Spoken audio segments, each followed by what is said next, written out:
and welcome to Play That Rock and Roll, a show that takes a look at albums and artists of the classic rock era. Today's show will take a look at legendary guitarist Joe Walsh. An honor to be here. We've heard a lot about the show. We haven't really ever seen it, but... Joe Walsh is commonly known for three things: Life's Been Good, Rocky Mountain Way, and being the one guy in the Eagles who's not like an asshole. Most people don't realize he has an archive of 13 albums, or what classic band besides the Eagles he was a member of. So don't walk away. Let's take a look at the Bomber, the Confessor, the Midnight Man, Joe Walsh. Hit it. Hey, right! No.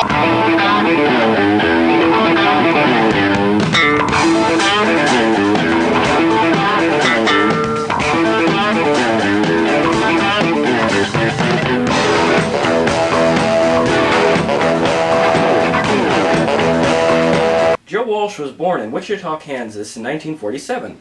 His family moved to Columbus, Ohio while he was a child, and he later attended college at Kent State University. It was while he was at Kent State that he joined the band James Gang in 1968. In 1969, James Gang released their debut album entitled Your Album. Your Album is classic James Gang, but it didn't achieve much success as it lacked a hit single. Despite this, the band deserves some credit as they pioneered the idea of the American Power Trio, which is a three-member band that features a drummer, a bassist, and a lead guitarist/singer. Sort of an American answer to Cream. In 1970, they released James Gang Rides Again, which featured setlist staple and fan favorite Funk 49.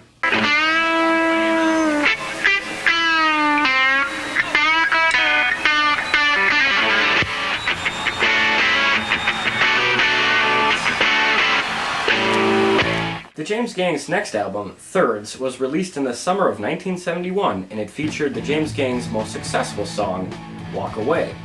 Taking my time, choosing my lines, trying to decide what to do. Looks like my step, I don't want to get off, 'cause I got myself hung up on you. Almost immediately after, they dropped another album, James Gang Live in Concert, which features an 18-minute jam session on the song Lost Woman. Shortly after the release of this album, Joe Walsh left the James Gang to pursue a solo career. James Gang, however, went on without him and released 6 albums between the years of 1972 and 1976, but none of them achieved any success. Joe Walsh formed a group called Barnstorm in 1972 and released an album by the same name. The music on this is slower and more acoustic-driven than his James Gang work, and I'm not terribly impressed by it. Its saving grace is a song called Turn to Stone.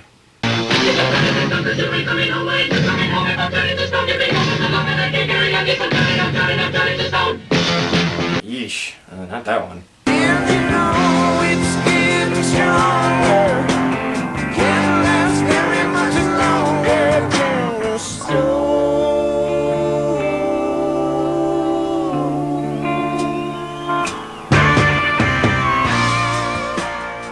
While touring to promote Barnstorm, record executives insisted that Walsh tour as Joe Walsh and Barnstorm, or Barnstorm featuring Joe Walsh. And within a year, they dropped the Barnstorm name for Joe Walsh's next album, even though it was the same people. 1973's The Smoker You Drink, The Player You Get hit number 6 on the Billboard chart with the legendary hit Rocky Mountain Way.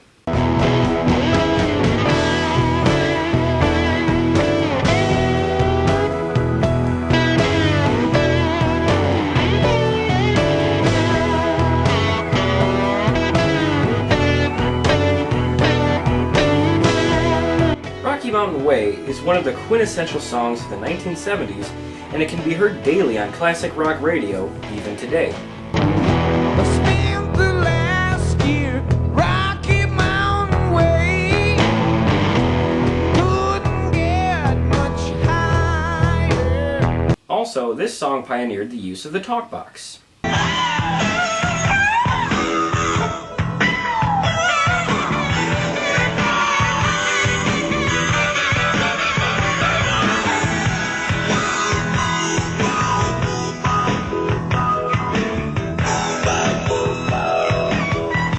In fact, it was Joe Walsh who taught Peter Frampton how to use it for his song, Do You Feel Like We Do? Although Rocky Mountain Way is a powerhouse, the rest of the album is not. The types of music on this album are all over the board.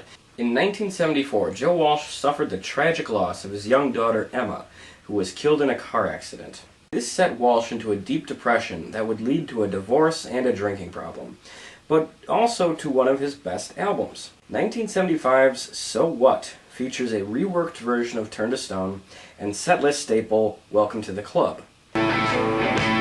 You start to feel the road. You know it isn't easy. Well, welcome to the club. It also includes some more introspective songs, like Help Me Through the Night and Song for Emma. Founding members of the Eagles, Don Henley and Glenn Frey, contributed on backing vocals, as this was the period of time that the Eagles were looking for a new guitarist to help them expand their sound. Nobody plays guitar like Joe Walsh. Despite all of this, Walsh remained apathetic and depressed over the loss of his daughter. So he named the album So What, not in jest, but to express how he actually felt during that time. Joe Walsh then moved back to LA and released a live album entitled You Can't Argue with a Sick Mind in 1976. And after a year of courting, he finally agreed to join the Eagles, just in time to help work on the legendary album Hotel California. Walsh contributed mostly instrumentals to Hotel California, but he did sing on Pretty Maids All in a Row. And he's responsible for the guitar riff for Life in the Fast Lane. Just setting up to rehearse, and we hear this do do do do do do do do do do do do do. And we go, hey, that's a song. That's a song. Save that. Save that, man. So then we actually started jamming on it.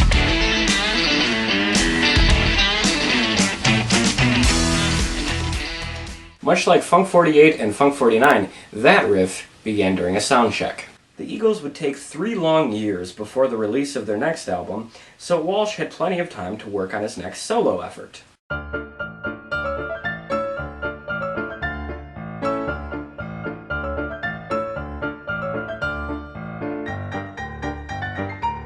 How do you come up with a solo? I don't know. Come on, you do too. Well, I don't know, folks. 1978's But Seriously, Folks included Joe Walsh's signature song, Life's Been Good. I'm making records, my fans, they can't wait. They write me letters, tell me I'm great. Like Rocky Mountain Way, Life's Been Good is a fantastic song that is surrounded by a rather unimpressive album.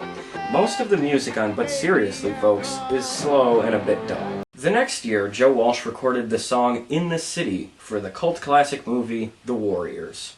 I guess the only thing we can do is play you a song.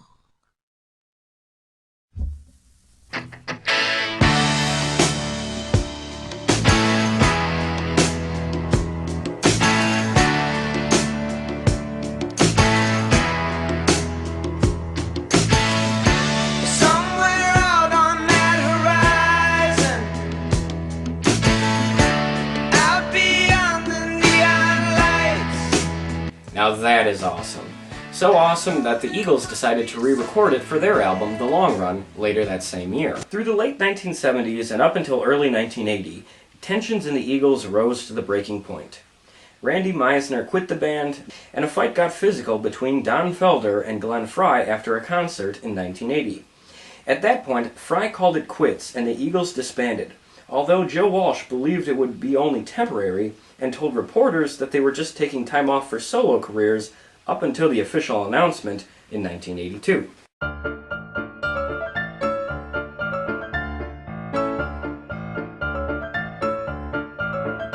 I would recommend everybody to learn every Beatles song. Start at the first Beatles album, learn every Beatles song. Learn the chords. Secondly, learn the third part harmony. I'm missing Like, here he comes, back to ground. G tuning, 2 fingers. Don't look like that G tuning, 2 fingers. In 1980, Joe Walsh released another hit single from a movie with All Night Long from the Urban Cowboy soundtrack.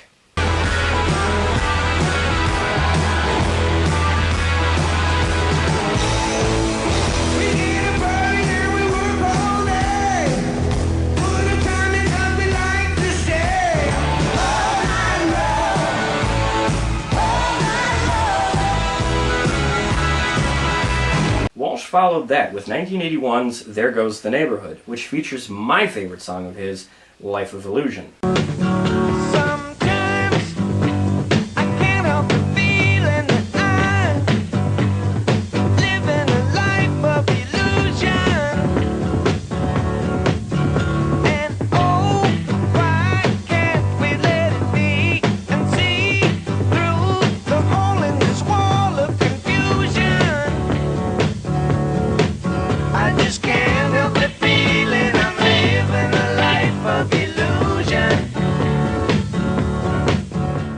In 1983, Walsh released another strong album entitled You Bought It, You Name It, which features a few songs of note. For instance, this show's namesake, I Can Play That Rock and Roll.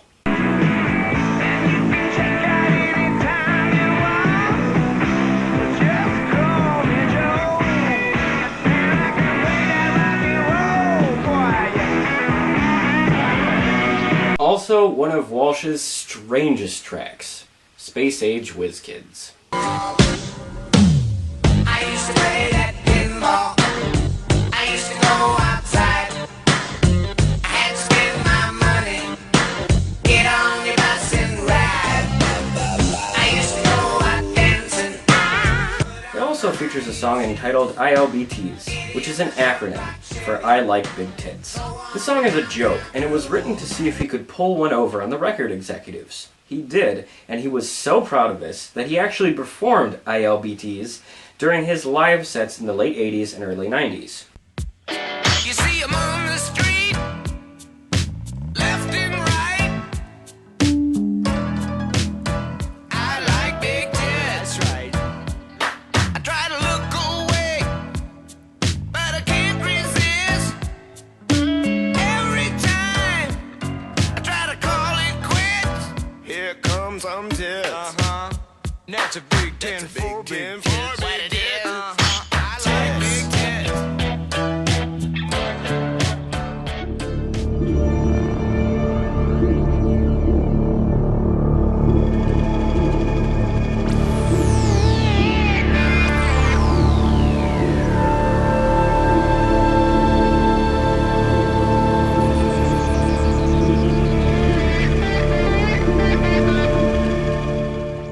In 1985, Walsh broke from his Clown Prince of Rock image and released perhaps his most serious album, The Confessor. The Confessor features introspective songs like 15 Years, which is about his life as a musician so far, and a cover of an old Michael Stanley song, Rosewood Bitters, which I believe is about struggling with alcohol. But the highlight of The Confessor is the title track, which is a 7-minute long epic that begins slow but ends with a wicked guitar solo.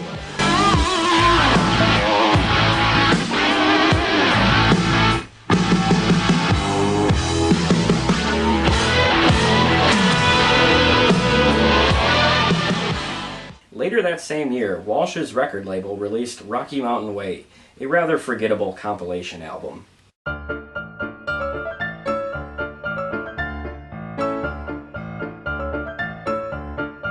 Rich. Dwayne Allman gave me a Coricidin bottle. It was a glass bottle that Coricidin cold tablets used to come in. They don't make them anymore. They're plastic now. One time I went and bought a dozen of them, and the pharmacist thought I was like a junkie or something, but I wasn't. I said, you can have the pills. I just want the bottles. Okay, so we're E. Look. 12th fret. Joe Walsh's next album, Got Any Gum, was released in 1987 after he had moved to Memphis to escape the LA scene. Got Any Gum is often considered to be Joe Walsh's worst album, but honestly, it's my favorite. Take a look at the radio song, which features Walsh performing alongside the last friend of classic rock, Wolfman Jack. It's Joe Walsh! Yes, it's Joe Walsh. And I want to tell you something. You hang on right now, because he's going to be here for your personal enjoyment. It ain't going to take long. It's called the radio song. Inside the silence is a melody. Voices singing harmony. I close my eyes and listen carefully. The silence starts to get loud. It's like your favorite station, playing your favorite song, just like they do on the radio. Like they do on the radio. Gotta love Wolfman Jack. Hi, I'm Wolfman Jack. Let me in, I'm going to blow your mind out. Anybody here join a record club? I'm talking about 30 years ago. At this point in Joe Walsh's life, his drinking habit had become a full-blown addiction. Glad you brought that up, Joe. For most of his career, Joe Walsh was known as the hotel-trashing, chainsaw-wielding, life-of-the-party clown prince of rock. This was very easy for him while he was both with the Eagles and enjoying solo success. But by 1987, he was without a major hit and at a career low point. While promoting Got Any Gum, he appeared on talk shows drunk out of his mind and often incoherent. Instead of discussing the album or playing music from it, he would tell a few jokes and then phone in a performance of Rocky Mountain Way or Life in the Fast Lane. Earthquake story. Yesterday you're in Los Angeles. Yeah, what do we call this? On-the-spot reporter? Yeah. Okay. I wake up, right? Hey, are you from Cleveland? Yes, I am. Okay, thank you very much. You got my hubcaps, don't you? Something's wrong. And then I fall out the bed and hit the floor and go boom, and I go, hello! Yeah. Stupid pet tricks. Can I do a stupid Yeah, you got one? Let's hear it. I can't afford a live one. Yeah, okay. You have a little wind-up? Giants, we're on David Letterman! Go, Boogie, dude! Come on! Go! Giants! Don't let me down, come on! We know about the Eagles and the James. I would like to announce my candidacy for President of the United States. Everything's doing this. Yeah. Was But this... everything but me. And that's the switch. So, how are the treatments working? Oh, no, I got the shakes again. And I said, no, I didn't drink that much, really. Now that I've quit drinking, I can enjoy a cocktail, you know? Yeah. Walsh spent some time partying in Australia with bands like the Party Boys and the Herbs, but he soon returned to join Ringo Starr and his all-star touring band. Walsh joined another celebrity band, The Best, in 1990. Rumors about an Eagles reunion surfaced in 1990 as well. There is an Eagles reunion? Yes. Are you going to be in it? We've pretty much resolved any internal differences, if there ever were any. Why didn't they want you? Oh, they want me. They do. Yeah, I'm in. We're having real good dialogue, and I would think could look around for us sometime next year. This was not meant to be, as Eagles founder Glenn Frey did not approve of the lifestyles of Joe Walsh or Don Henley, given Frey's outlook on fitness and health. You know, Glenn Frey was a lot more fun before he started taking steroids, that's all I know.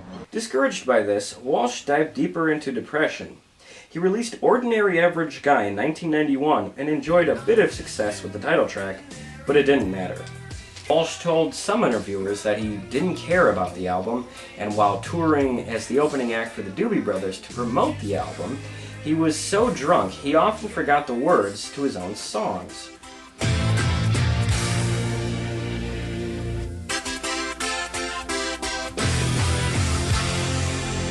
The next year, he released Songs for a Dying Planet, which was a commercial flop.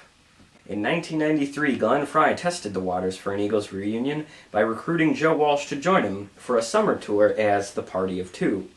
The tour was a moderate success, but again, Walsh would find himself too drunk to remember his own lyrics. This was not lost on Glenn Frey, as when serious talks for the Eagles reunion began, he made it very clear that everyone would have to be sober.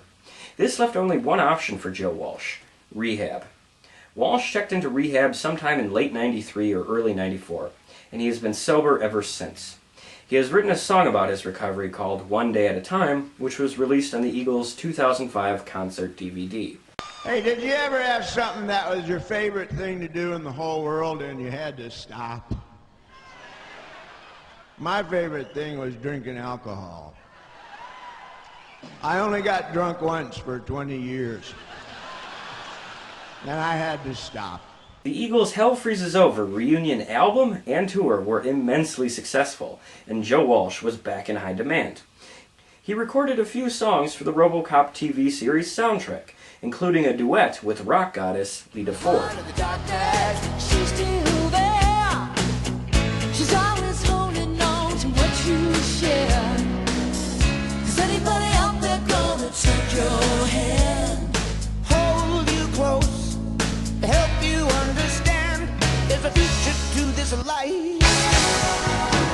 Also on that album, Walsh performed a guitar and backing vocals on Frankie Miller's Guilty of the Crime. Miller and Walsh were good friends at the time, so Walsh was quite distraught when Miller suffered a brain hemorrhage in 1994. When the Eagles released Long Road Out of Eden in 2007, Walsh covered Guilty of the Crime so some royalty money could be sent to Miller and his family. This brings up an interesting pattern with several of Walsh's hit songs. Many of them have an obscure early version somewhere in circulation. As I mentioned earlier, In the City appears on both The Long Run and the Warriors soundtrack. That's obvious, but what about Ordinary Average Guy? An early version of that appears on a 1989 Herbs album that Walsh recorded on. Or how about Got Any Gums in My Car, which was recorded originally by Ringo Starr in 1983 on an album that Joe Walsh produced on.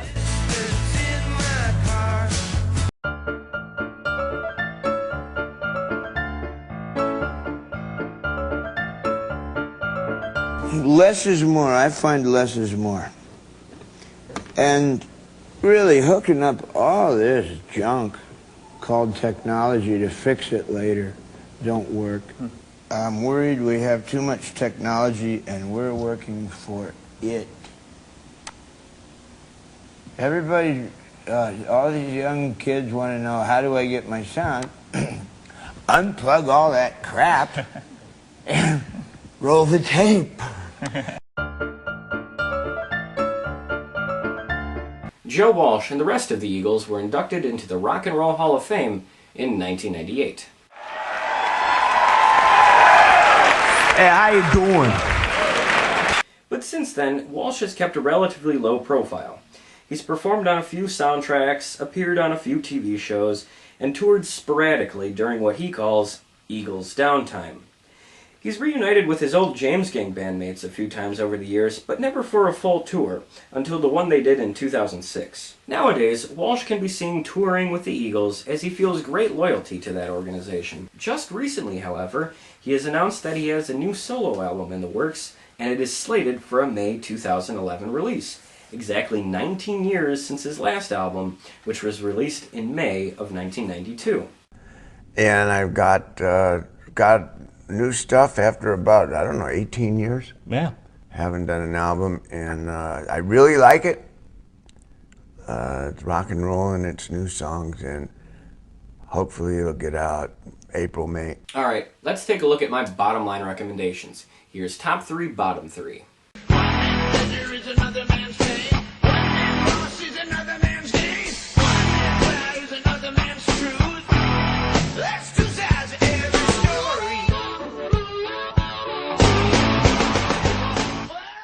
The top 3 Joe Walsh and James Gang albums are So What, James Gang Rides Again, and You Bought It, You Name It. I know I left out the albums with his 2 biggest hits, but the truth is, Rocky Mountain Way and Life's Been Good were the saving graces on 2 otherwise subpar albums. The bottom 3 Joe Walsh albums are Your Album, Barnstorm, and Songs for a Dying Planet. These albums aren't spectacularly bad, but simply unimpressive. When it comes to live albums, Joe Walsh has only released 2, the latter in 1976. which is disappointing because every video I've ever seen of him shows that he is a great live act. If you want a compilation album, only one is worthwhile. Look What I Did is a 2-CD set that covers a good chunk of Walsh's career, but to my disappointment, it ignores both the song The Confessor and the entire Got Any Gum album, which is my recommendation if you want to check out an obscure Joe Walsh album. Despite the fact it was panned by critics, failed commercially, and was recorded at a career low point, I think there's some good stuff on that album. But maybe that's just me. Finally, Joe Walsh is musically important. He's one of the greatest American guitarists, and he's a vital member of one of the greatest American bands. And his songs Rocky Mountain Way and Life's Been Good are two of classic rock's quintessential tracks. He's been covered by several artists, but none of it's any good.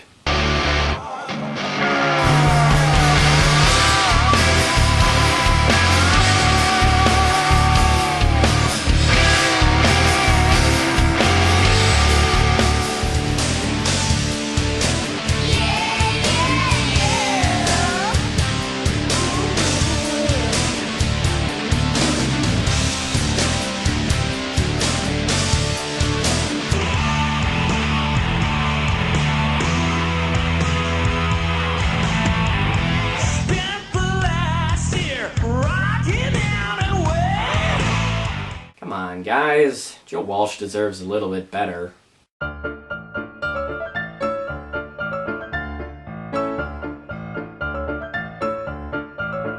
It's like this. Here, give me your hand. Relax, relax, completely. Look, relax. Ready? See that? Wasn't that funny? That's what you do. Well, folks, thanks again for joining me here at Play That Rock and Roll. Please join me again next time for more discussion of the classic rock era. And be sure to keep an eye out for Joe Walsh's new album. This is Radio Illusion signing out. That's all you need to know. You can be rich like me.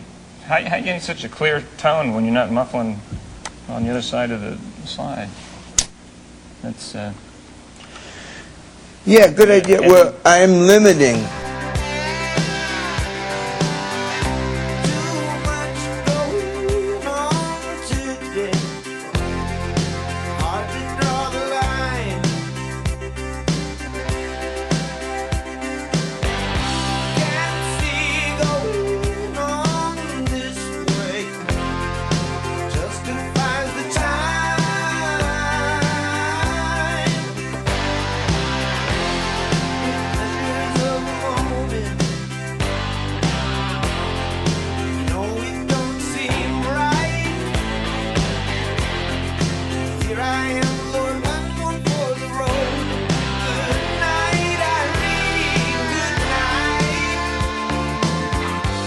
Paul Butterfield once told me, go away.